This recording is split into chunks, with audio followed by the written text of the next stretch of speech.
Hello and welcome to Around the Lens, your live weekly visual journalism roundtable show coming at you every Monday night at 8 p.m. Eastern. This is episode 86. We're going to be talking all about the Photojournalism Survey. I do this show most every week with my co-hosts, Zach Roberts and Ron Hamilton. Guys, say your catchphrase.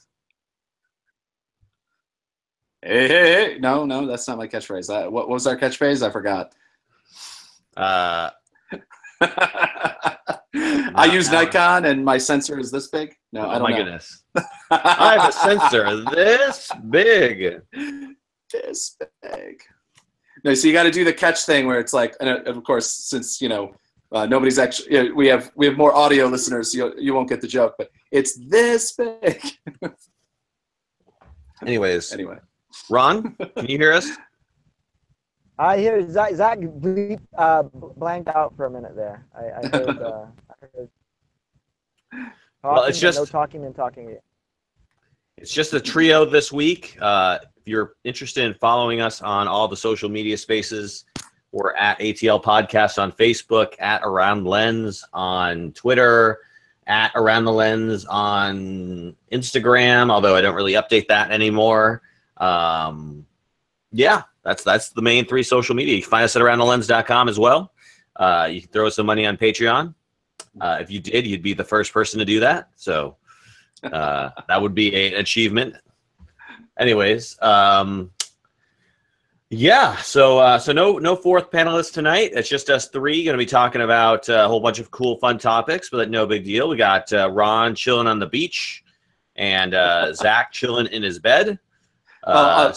I'm in Florida right now, so kind of at the beach. I don't know. Why aren't you closer to the beach than I usually am. We should do that sometime. I'll go to the beach.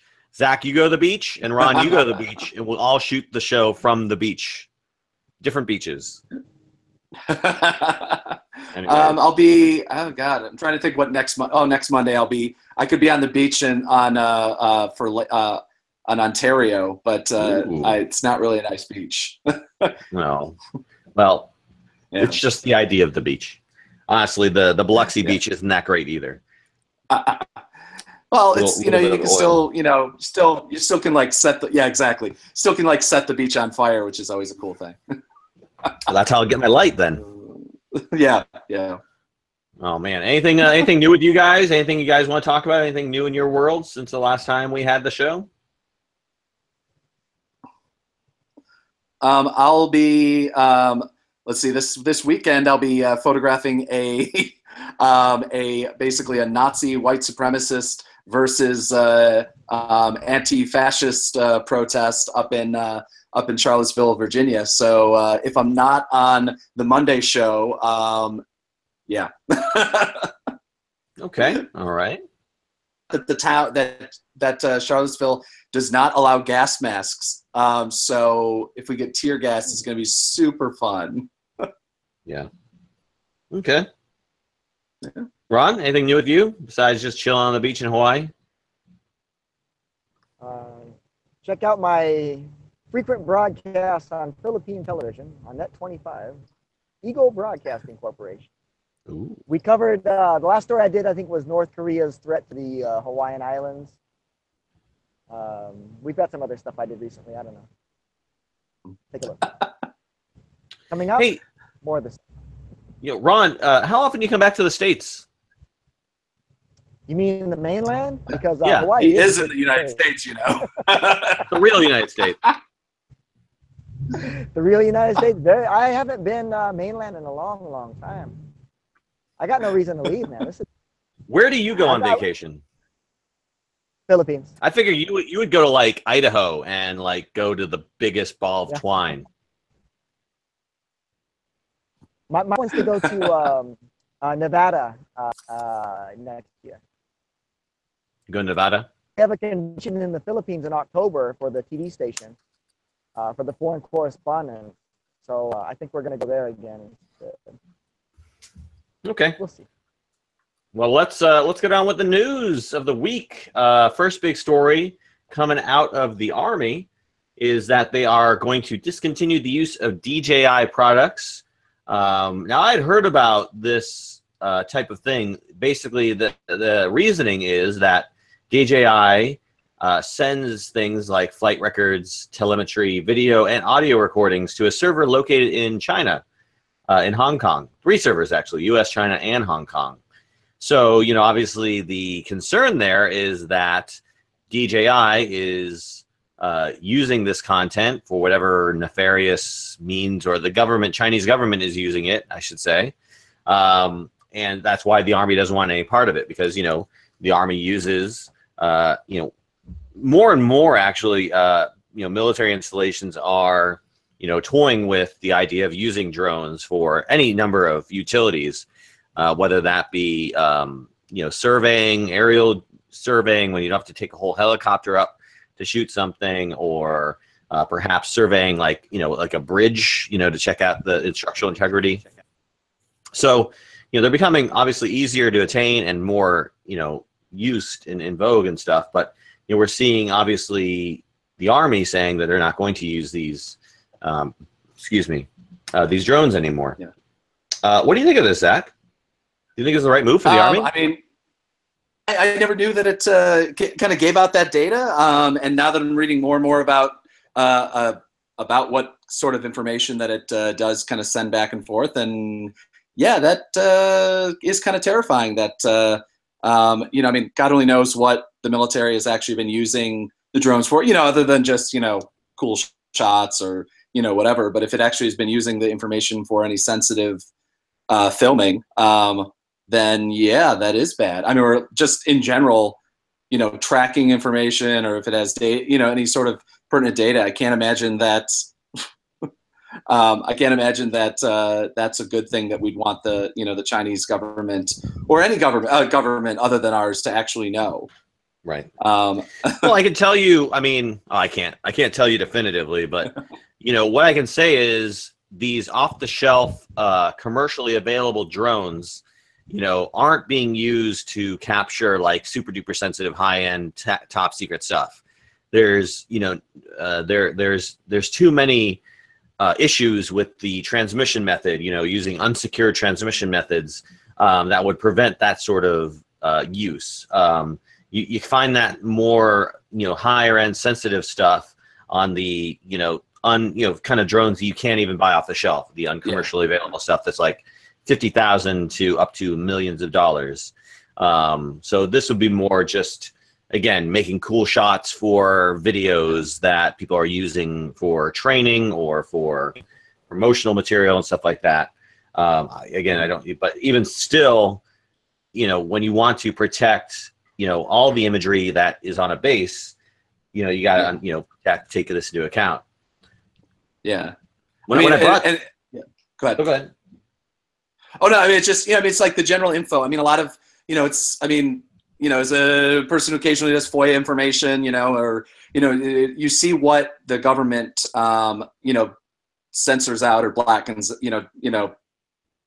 doesn't give you when you file the information. And a lot of times it seems like really kind of just that's information that's kind of public knowledge, but it's all when you can collect all this data into servers and kind of analyze it. It's like, oh, well, we know that troops are here. We know the troops are here. Which, yeah, I guess I'm sure that the Chinese government can have other ways of finding this out, or any government, like I said, I don't want to focus on the Chinese government, but any government could. But it just seems like if we shouldn't give that information to them. We shouldn't just offer it up on a plate and here you go. Here's some data on where, these things are being used. And, and I mean, the other thing too is that if this ends up, if we can make America great again via, having some drone factories in here, then, having some, consumer level drones that are bought by the, federal government, then I support the United States military buying American first over any other thing, because why the hell not? I believe that's probably a policy somewhere, at least claimed. Whether or not we do that or not, I'm not quite sure. But well, I mean, well, okay. What about Nikon cameras from Japan? Canon cameras from Japan? Come on. Well, but that they're not sending. I mean, this is not, in no way, shape, and form is Nikon, at least as far as we know, sending data back to their servers. I mean, maybe maybe we can find. I would assume we would have found out that every time we put a memory card that's taken Nikon photos. Yeah, but your argument is. Data. But I mean, your argument is that we should buy American, right? That the military should buy American. Yeah. What I'm saying is that among the many reasons, if there's an excuse along that way where, okay, well, this is going to be something that potentially shares data that we don't want it to share, then yeah, we probably should, at least do, or even if it's a German company that is at least number one, an ally, and number two, a government that we potentially can have security, protocols run through. I mean, there's a reason why Air Force One is usually a Boeing plane and not, oh my God, I forget the other name of the big French company. I mean, there's a reason why we do this, just because we have, yeah, you know what I'm talking about, right? Airbus, yes, thank you. There's a reason why we do that, it keeps money in there. I mean, there's a reason also why, like, the B-52 was always built in like 48 states. It's the only way that it would always continue to get funding. I mean, they know what they're doing, but it also means, actual real jobs as opposed to, most of the jobs that are being created in America nowadays. Although Foxconn's coming to America, supposedly. Yeah, and they're getting like $3 billion in tax cut credits, and they're going to get good streams in the air. It's going to be great.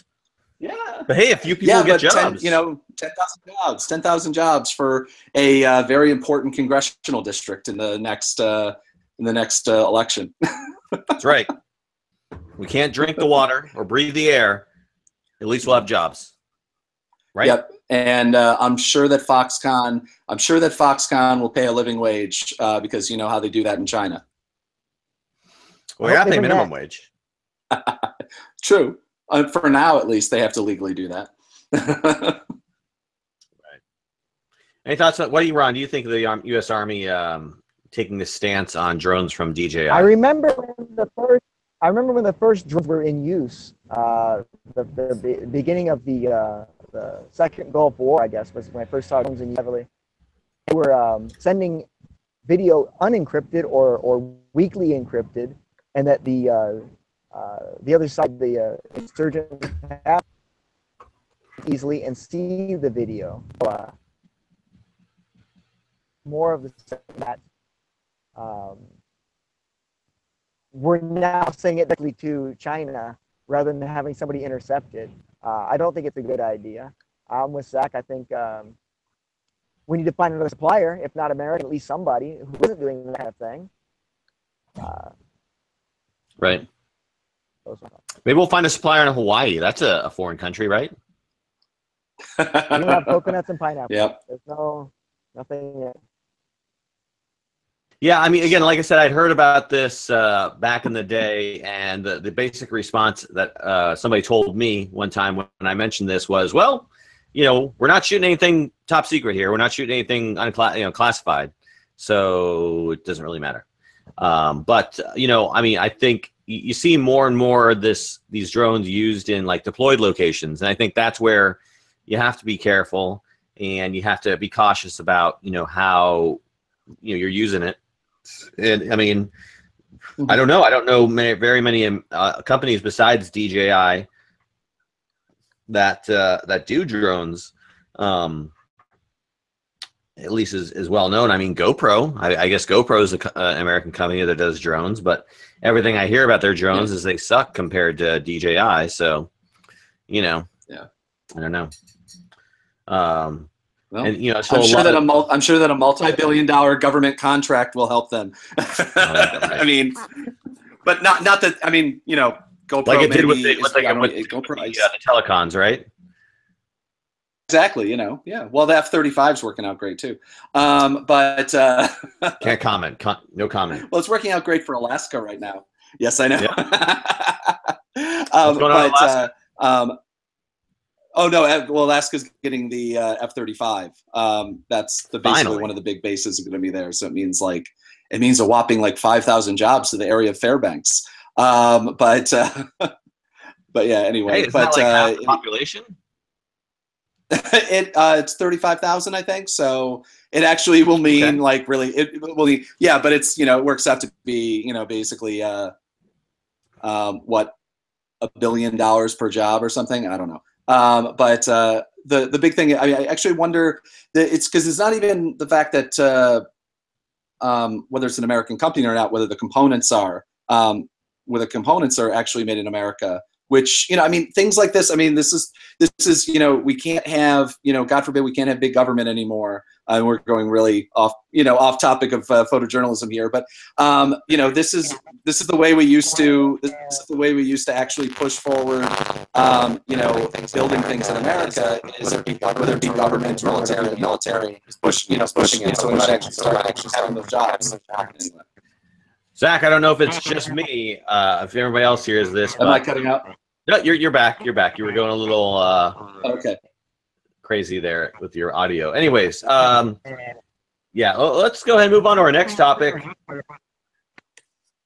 Photojournalism Survey. So this was something you brought to my attention, Zach. Why don't you go ahead and talk to us about this and little, you know, some of the stuff that you found interesting out of these survey results. So, you can hear me now, okay? Yeah, we have a really big storm going through here, so it might be some weird issues or something. But this was a survey that kind of after the New York Times Lens blog and, you know, a whole bunch of different people had that conversation. God, what was it? Was it really earlier in 2017? I guess it was. Wow. The uncertain future of photojournalism, that the former editor of the NPPA magazine talked about and did an interview, and Don Winslow talked about, and how, you know, he doesn't know where photojournalism is going, and having you know, all the problems that we talk about basically every week, where, you know, low pay and, you know, and racial disparity, you know, like basically everybody's white in this field, and that doesn't really help the future of anything. This guy, again, Greg, if you're listening, Greg Kendall Ball, he's a photo editor and a visual journalist. He, for me, on medium.com, he put together a survey. I believe I answered it, and it got a pretty good widespread. 1,405 people responded, which is actually pretty decent for a survey like this, considering, you know, how many photojournalists there are in the country. That's actually a pretty good subset. And, you know, I mean, some of the things we found out were, you know, 83% of the respondents were white, which, I mean, I don't know if how many people would be really all that surprised about photojournalism. You know, Asian was kind of the second single group with 57. Latino was 43. Black was 28. And then we preferred not to say is 22. And then Native American, Alaskan Indian was 4, and Middle Eastern was 4. But obviously there's also the big problem too, that the male-female disparity, we have 63% of the people were male within photojournalism, which I'm kind of surprised it's that high, it's that low. Yeah, I didn't think like the figures aren't that bad. I mean, 63 to 35. I mean there are worse fields of disparity, I would think. Yeah. Yeah, I mean, especially within journalism as a whole, that's really surprising. I haven't read enough into the study or the numbers to know, or I'm going to try to talk to the guys behind it to try to find out whether they looked into, you know, kind of where it was spread, how it was shared, because I feel like I've seen it on a lot of groups. I saw it shared by a lot of female photographers that have a really big social media following. Like a lot of the, I think, I'm trying to think, I think Jamie Rose shared it. A couple other people we've had on shared it as well. I think that's actually where I first saw it.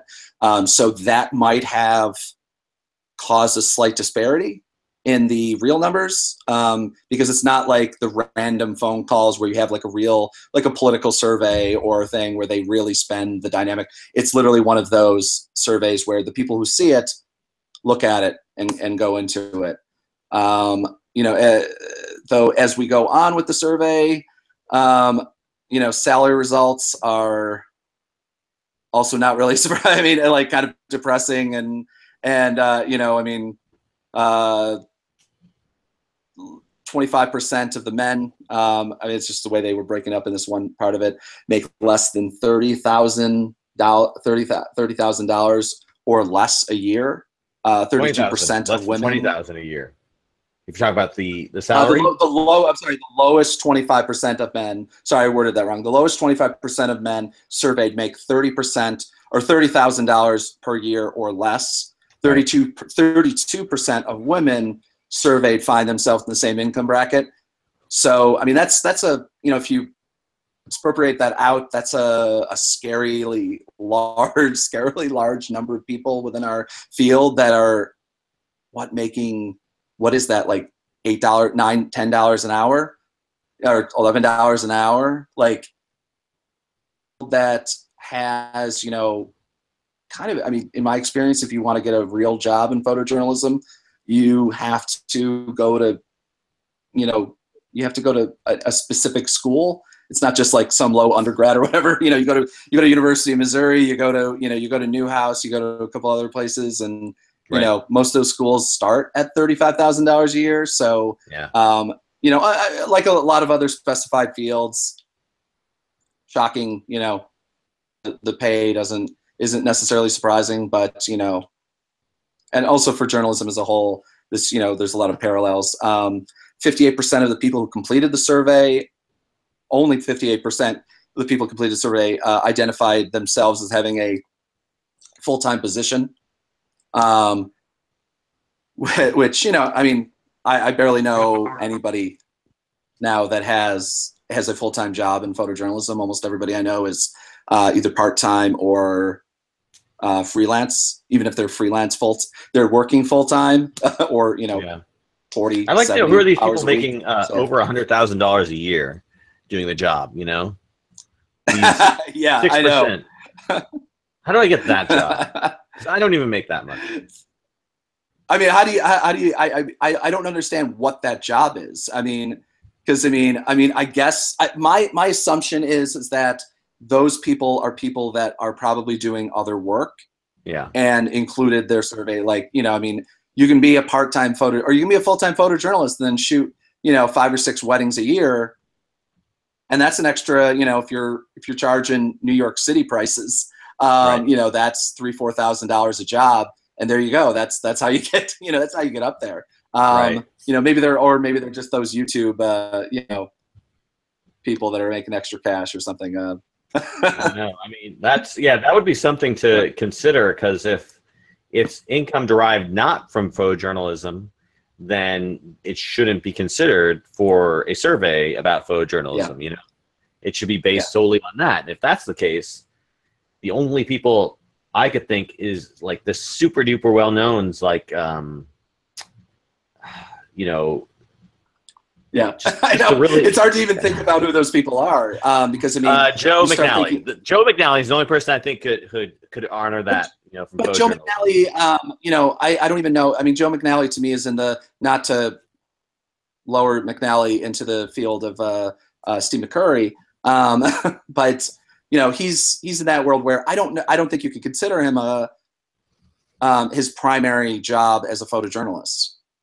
I mean, he runs tours, he does all these different things. So, you know, I can't imagine that he spends more than 30 hours a week doing photojournalism, or, you know, whatever that percentage of breakdown of time. I'm sure the guy works 100 hours, you know, 120 hours a week or something. But like, I can't imagine that, you know, it's hard pressed to think. I mean, obviously you don't know. I mean, you know, you don't know what certain people are getting paid, or if they're getting grants, or, you know, I mean, you think about some of the, you know, more photographers who, you know, work for the Times or whatever, they are also probably getting grants from other places that may supplement their income. Because, you know, as we talked about before, the New York Times doesn't pay that well for freelancers. And it's certainly not enough to, you know, put yourself in even in the higher percentile that's listed here. But Zach, they've doubled their day rate. Yeah, they've doubled their day rate, and I still get a higher, sometimes at least, get a higher day rate working for my little tiny progressive website. So I'm not saying that I wouldn't. I'm not saying that I wouldn't work for the Times for that lowly day rate. But again, I mean that we did basically, I think, an entire show on that topic of, well, you know, there's a reason why the Times can do that, is because they can get the best photographers in the world, because everybody wants to shoot for the Times, you know, at least once or twice, you know. Ron, you make over $100,000 a year doing your job. How do you do it? Let's see if Ron heard me. No, I can hear you. I just had my mic was muted. You know, it's not easy living the high life here in Hawaii. And if it wasn't for the many millions of dollars that I do make from my photography, I wouldn't be able to support myself. Which is why I live in a van down by the river. But look at the view. Look at this. Look at the view. This is my living room right here. Oh my goodness. There you go. That's why you got the Hawaiian shirt on and everything.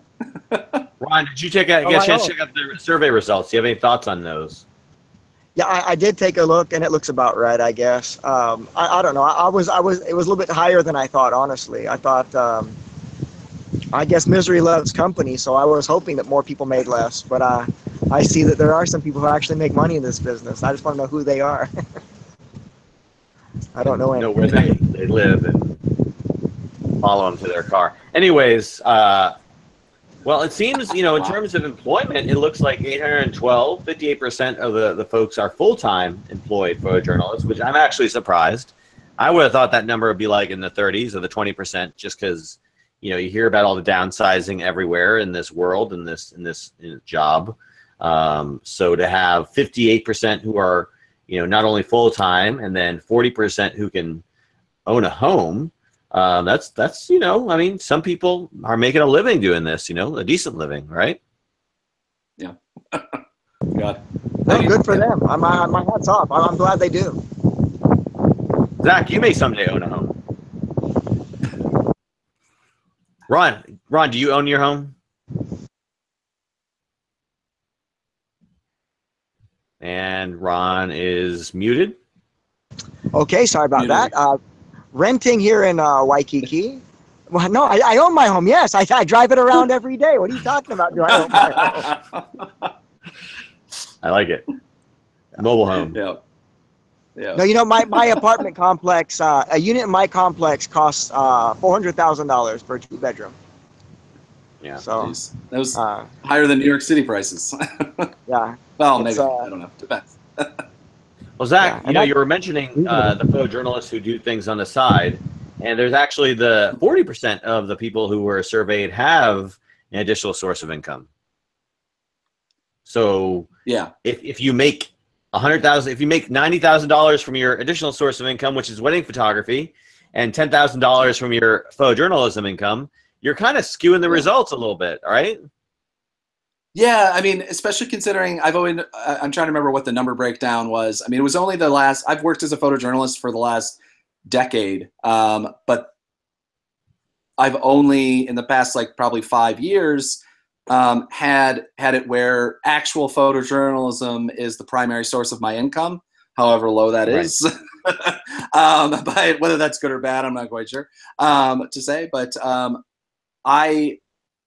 it's interesting. I guess you know, if you're answering a survey about photojournalism, I think that a lot of these numbers, I think we have to take with a bit of a grain of salt, just in the fact that if you answered a survey about, then you probably, you know, are kind of involved more and consider yourself more of a photo. Yeah, I mean, there's a whole kind of, you know, skew of things. I mean, like, there's a reason why full-time photojournalists, the number for full-time photojournalists might be higher, because, you know, full-time photojournalists are, you know, more, you know, there might be more Facebook groups that they're involved in, and you know, it's shared amongst, you know, like, almost everybody I know is either a part-time or full-time photojournalist, whether they're freelance or not. And so I could see how numbers are being, you know, potentially be skewed when it comes to the survey results. I mean, this is like, it's kind of like a you know, when Fox News does a not to not to equate this survey with a Fox News survey, but you know, I mean, like Fox News does a survey, is Trump doing a great job? Shockingly, you know, the people that visit Fox News website are probably going to say that he's doing a good job, rather than the kind of the general public, possibly. So, like I said, I think we need to, you know, take like even the male-female breakdown and the kind of racial breakdown potentially with a grain of salt. I mean, the racial breakdown, certainly in my personal experience, like just working in the field in New York, very much, you know, and New York and some other cities certainly matches the male, the sex one. I would say that I'm surprised, but you know, I could be wrong. It has changed dramatically in the last, even in the last like 2-3 years. I've certainly seen a lot more women working out in the field, which is awesome. But like I said, I think that, you know, we need to take some of this stuff with a grain of salt. Right. So, well, you know, I thought the optimism about the job wasn't bad. I mean, if you look at the, like, will I be working in the photojournalism career in 10 years? It's not like super duper high, yes, but it's not super duper high low. It's very even, you know, like some people are more realistic, you know, than others, but overall there's a general shift towards optimism in the hope that they'll still be doing it. So do you guys still think you'll be doing photojournalism or visual journalism in 10 years? Zach?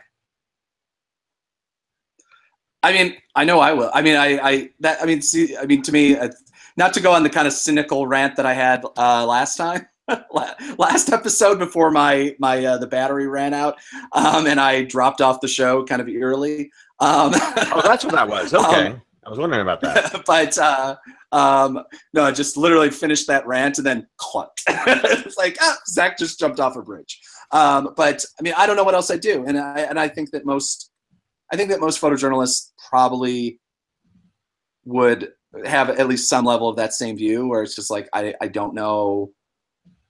So yeah, I see myself working as a photojournalist in 10 years, whether or not it's making the income that I'm making, or whether or not I'm doing other things as well. But you know, I mean, I can't imagine myself not working as a photojournalist in 10 years.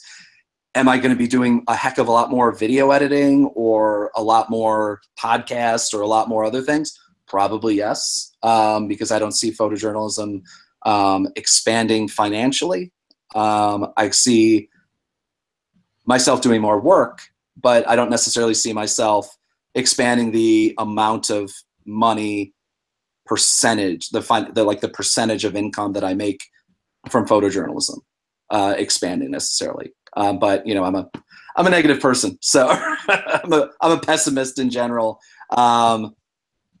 So I'm probably a bad person to ask about that. Which I'm sure everybody would be completely shocked. No, you know, I always think of Zach. I think of Zach frequently when I'm out shooting people. You know, Zach, phrasing. The good thing that you have, Zach, is you have Greg Palast on your side. You know, you got that in right there. I mean, he's not going to stop, and he's not going to stop. You're not going to stop. So you've got a job as long as he's still kicking, man. Well, he is 66 years old now, so. He's a bulldog, man. The guy is. He's one of the greatest journalists of all time, man. Greg Palast is the man. For my own part. Well, if anybody wants to donate to the Palast Investigative Fund with that blessing, please do, so that I. Hey, Ron, get in your van. Get in my van, no kidding. Get in your van. Block the wind with your van. Oh, I'm sorry. Yeah. Really? Okay, I thought you were going to go run somebody over. No. We don't want that sort of viral nature of our show. What the heck? I don't know. It could do wonders for our numbers. For the ratings.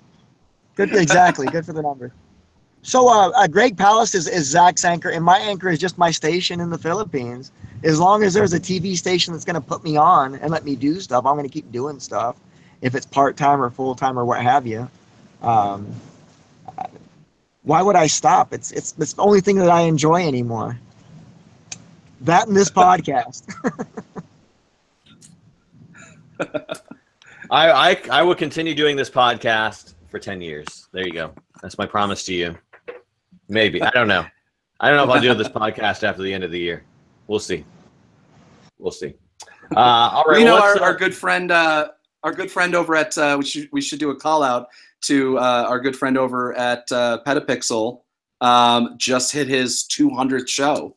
Woohoo! So yeah. Yeah, no, that's definitely a milestone. Congratulations to him. You know, Mike Sharkey James killing it week after week, doing 2 shows a week, man. That is a full-time job for that guy. You know, you talk about jobs, and I've talked to him about that. He devotes like a good 20 to 30 hours a week, I gotta say, just to that show. I mean, the amount of production effort that he puts into that. If you're ever thinking about doing something like what he's doing, that is like, you know, that's all he does. That is his full-time job. He is he retired from his other mainstream work. He used to own actually a magazine, a children's or not like a baby magazine or something, you know, like parenting magazine. He sold that, and now he just does this the podcast full time. And you know, thanks to sponsorships and stuff, he can do that and get paid for it. But yeah, the guy does that full time. He's actually starting a new podcast. I don't know what it's called or when it premieres, but they're going to be just talking about stuff, I guess. It's going to be a free form discussion, kind of like this. So he's stealing our format. Darn it. I invented this format. Well, he won't do it live, so you're okay. We're still the only premier live roundtable photojournalism podcast on the internet. Something. Not if Zach has his way, we'll be live. We'll be on Skype. Anyways, any other points about this survey you want to bring up, Zach? I mean, I recommend. You know, this is one that you know, we could go on a lot about this, but I recommend kind of everybody go over to aroundthelens.com. We have a link over to it on the episode 86 show notes.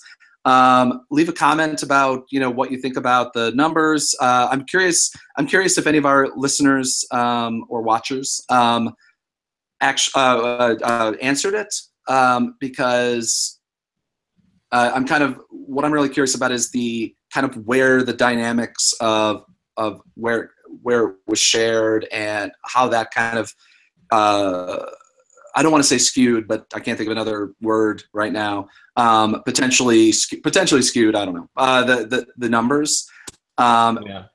Because I like every place I saw it shared. It was in Facebook groups that are kind of very particular groups of photojournalists.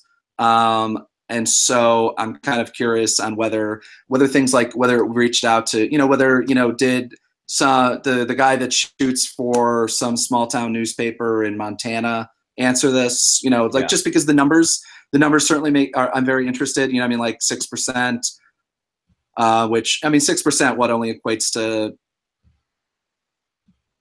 9 people, making over 100,000. So, I mean, there's gotta be, I guess, 9 people out of, you know, how many photojournalists are out there making over 100,000. So, you know, I'm just very curious on where, like, if anybody listening actually answered it, you know, and like where you saw it and where it was shared. Because I mean, this is always kind of one of the problems, because I work a lot in numbers on the other half of my job in investigative research and journalism.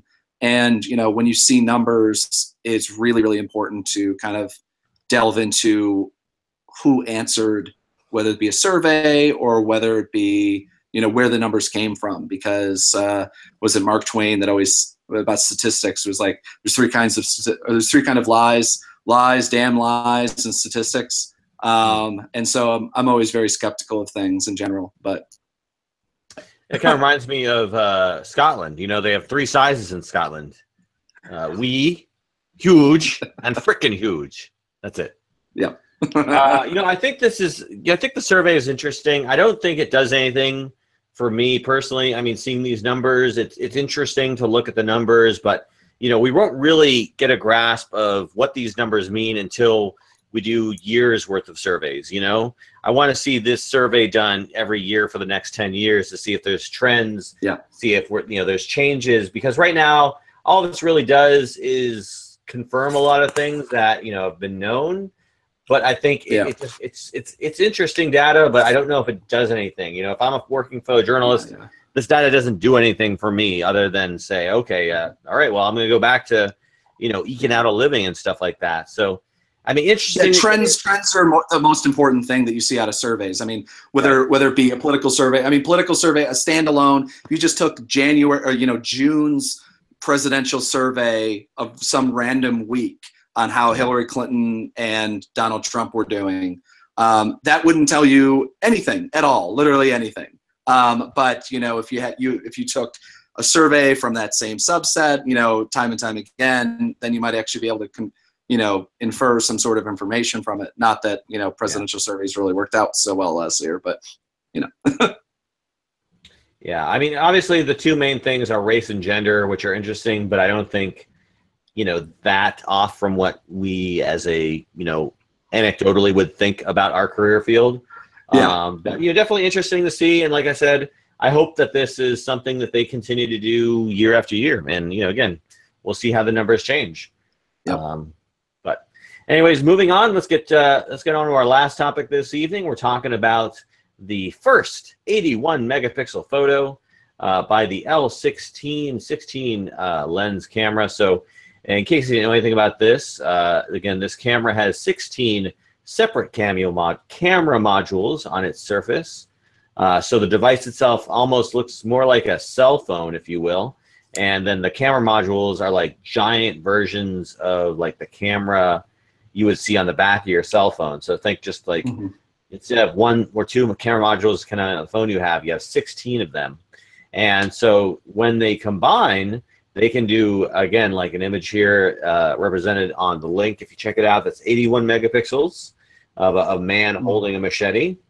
And it's pretty impressive the level of crop you're getting here on these pictures, considering, again, this isn't like a huge DSLR. This is pretty much more like a point and shoot camera. So it's interesting stuff, and I don't think it's interesting for the sake that the camera itself is that interesting. I think it's interesting to see if this will be something that's integrated into perhaps the cell phones of the future. Perhaps. Yeah. I mean, they're already coming in with two cameras, three cameras in some cases. Next one. So I don't know. What do you think? Do you guys think this is a revolutionary new product? Yes, it is revolutionary. Look at that thing. It's the size of a cell phone, and you're getting images like that. This is the future. We're getting smaller and smaller devices, better and better quality. It will be integrated with your cell phone one day. You're going to be able to do everything. SLRs are going to be, or excuse me, DSLRs now. See, I still got the old terminology. DSLRs are going to be a thing of the past. Everybody's going to carry on something like this, or we're going to have bionic eyes. They're going to take pictures and video. I don't know what it's going to be, but yeah, this is definitely a trend toward the future. Smaller and higher quality, and hopefully cheaper price. This is $1,600. Otherwise, I'd own one already. Yeah, the price is kind of out there. I definitely wouldn't spend that much on it. I mean, I think it's neat, but I don't know how different it is than like the Litro camera that came out a few years ago. That was like, oh, you can change the focus after the fact. I don't know if this is really something that's going to bridge the niche gap and go to something. But again, I see more and more cameras or more and more cell phones with more than one camera on the back. I mean, I could see this. Again, more cameras being added. Perhaps you get these same type of effects. Yeah. Zach, your thoughts? So I mean, like what it's always hard. I mean, like I'll play the skeptical card. Shock. But the photos that are used as examples, I want to see an action shot. I want to see a shot that, like, street photography shot. I want to see something that's not in. I mean, like, look at the light. I mean, you can just see the clouds and see. I mean, like, absolutely gorgeous shot. I mean, not even photojournalism, but just like something that someone with a cell phone. If this is what we're talking about, where this tech is going to be used, which for me, yeah, I see that too. I mean, I'd be interested to see, how exactly do you put a case on a camera like with this many lenses on the back? But I'd like to see, something a little bit more low light, something that's moving, and it's still amazing. I mean, obviously, also the problem is the compression. I mean, 65 megapixel. I forget what is the file size. Is that even mentioned here? Like, I mean, the file size. I just downloaded one of the pictures, the one that was 81 megapixel, and it was a almost 30. Let's see, 41 megabyte file. So that's one picture. Yeah, I mean, I guess that's not terrible. I'm trying to think of what I'm trying to think. I mean, the files that I get from my iPhone, which I don't even have the iPhone, the 7 Plus, which has the 2 cameras on there. Some of the shots come in at 15 or something like that. Like, they're pretty big for really kind of crappy photos.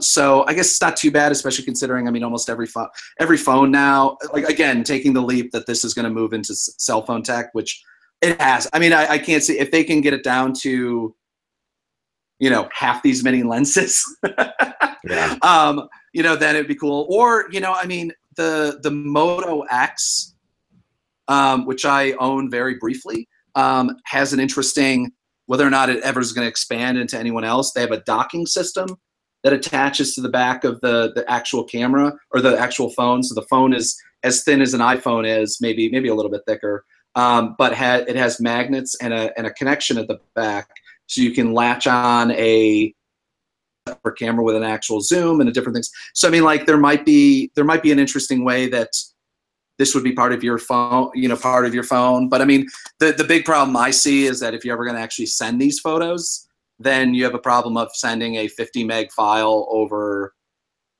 a data network. You know, then it's going to be a problem. But you know, I like the idea that again, you know, I mean, it always ends up being like this would be if they can get this down to a reasonable price point.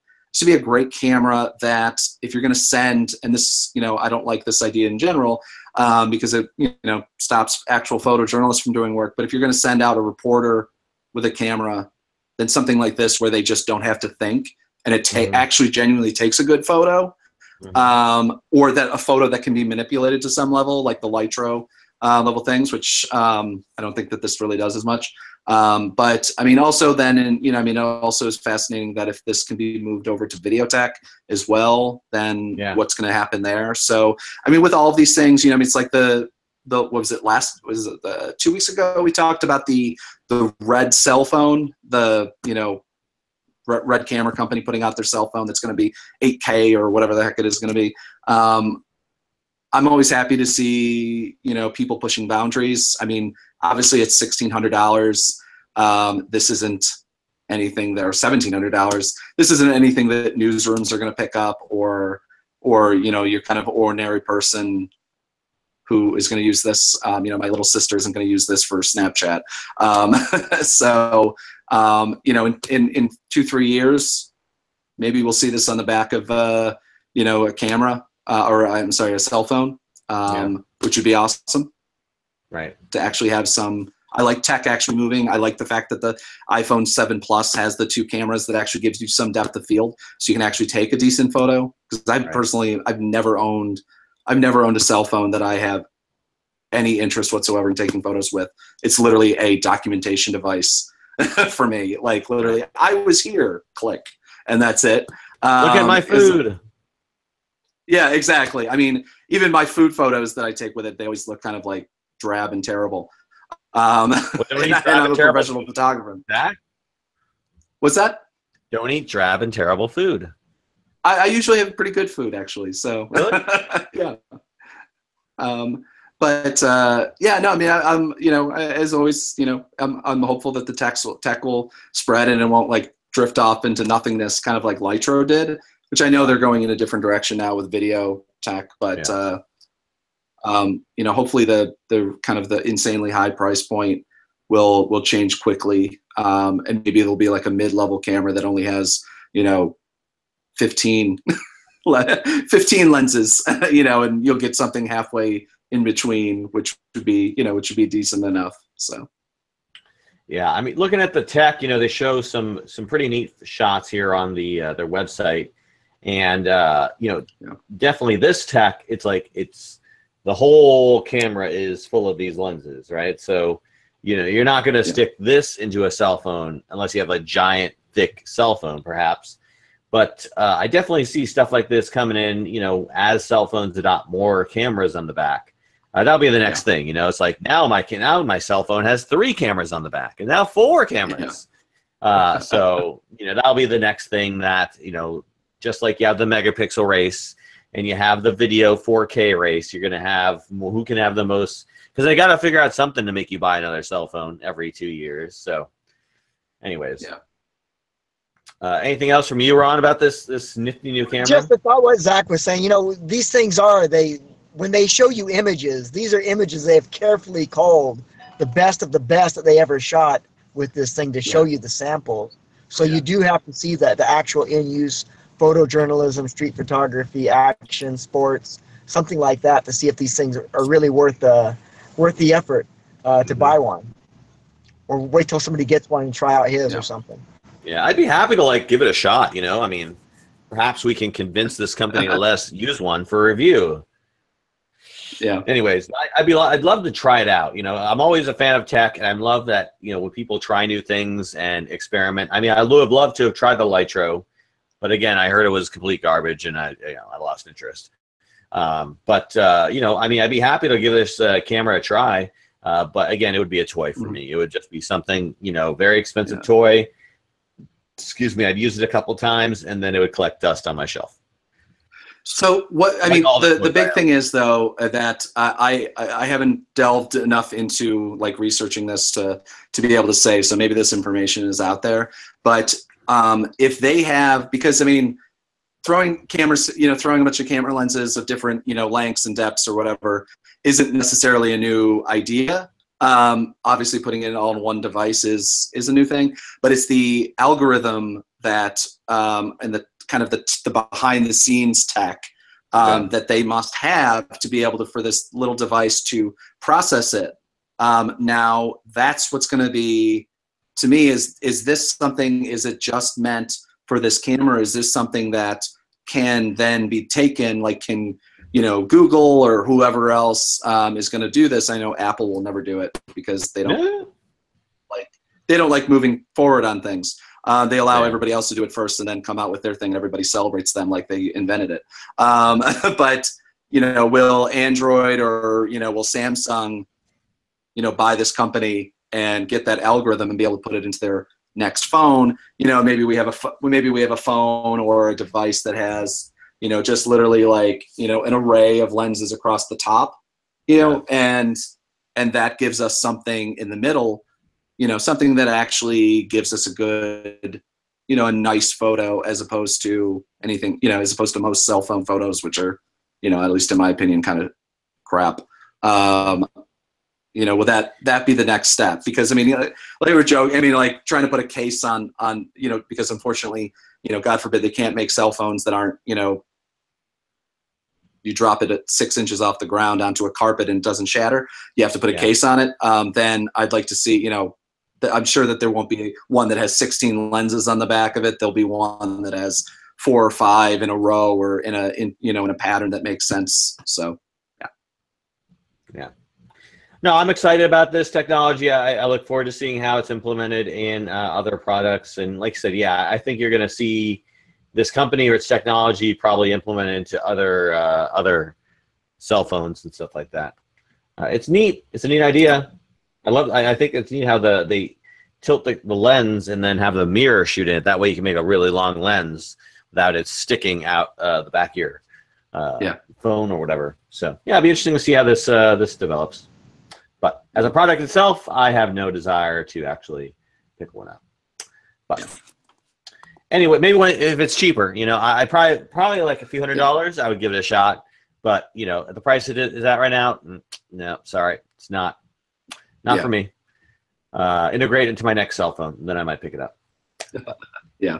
All right. Well, that's pretty much it for our show this week, folks. Thank you so much for bearing with us as we've gone through the ups and downs that are a typical Around the Lens episode.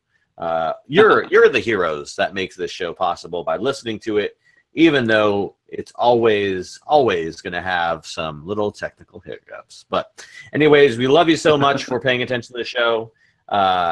Zach or Ron, would either of you like to plug anything before we sign off? Please watch my television station in the Philippines, Eagle Broadcasting Corporation.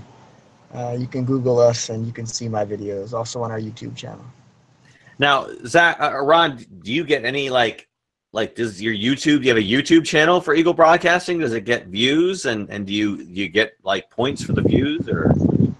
No, the views on our YouTube is just us looking at our own videos. It's broadcast in the Philippines, and foreigners can't. Well, we can tune in over the internet and watch it, but we usually watch our stuff delayed. We get to see how it was broadcast on the YouTube, but people can watch it too. But we don't get views there usually. People watch us live in the Philippines. That's where our viewers are. Okay. Have you seen an increase in viewership since you've been on this show? Why, yes. I mean, God. Did you get the around the lens bump that so happens so often? 10,000 times more viewers than I had previously. Yeah. You know what, Ron? You should pitch to your television station this show as like something you do on the side, and do a story about you doing this podcast. Be like, our very own Ron Hamilton is on a podcast, and you should check it out. That's not a bad idea, actually. I bet they would air it. That's not a bad idea. Yeah, good thinking. And suddenly, we have to start learning a foreign language. That's or doing right. Filipino's easy. Yes, I know. Sure. We'll just outsource it. Sure. Have somebody translate our speech in the subtitles, or dub us. Most of our programming is in English. We're about great. Yeah, I know. We got a lot of English broadcasting over there. Great. Well, hopefully you can help us blow up in the Philippines. That would be great. Hey, watch your language, man.